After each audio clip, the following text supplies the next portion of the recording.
Genesis chapter 3. Now the serpent was more cunning than all the wild animals the Lord God made on the earth. And he said to the woman, "Has God indeed said, 'You shall not eat from every tree of the garden'?" And the woman said to the serpent, "We may eat the fruit from the trees of the garden, but from the fruit of the tree in the middle of the garden, God said, 'You shall not eat from it, nor shall you touch it, lest you die.' Then the serpent said to the woman, 'You shall not die by death, for God knows in the day you eat from it, your eyes will be opened, and you will be like gods, knowing good and evil.'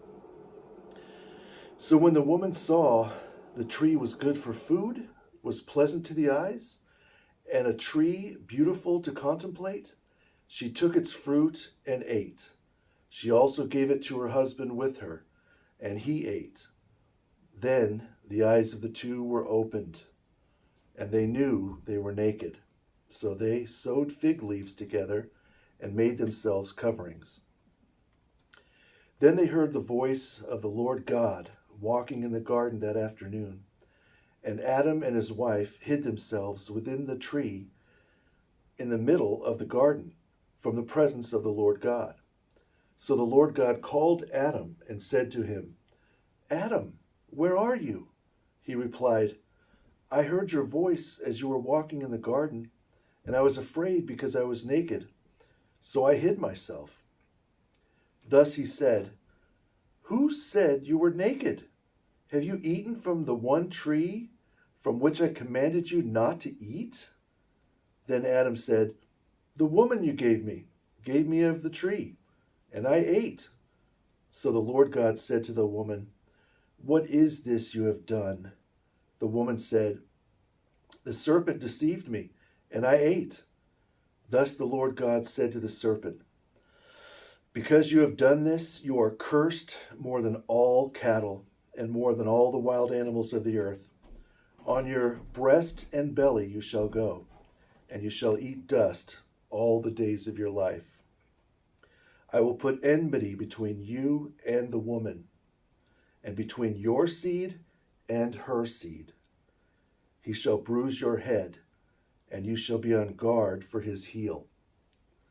To the woman he said, "I will greatly multiply your pain and your groaning, and in pain you shall bring forth children. Your recourse will be to your husband, and he shall rule over you."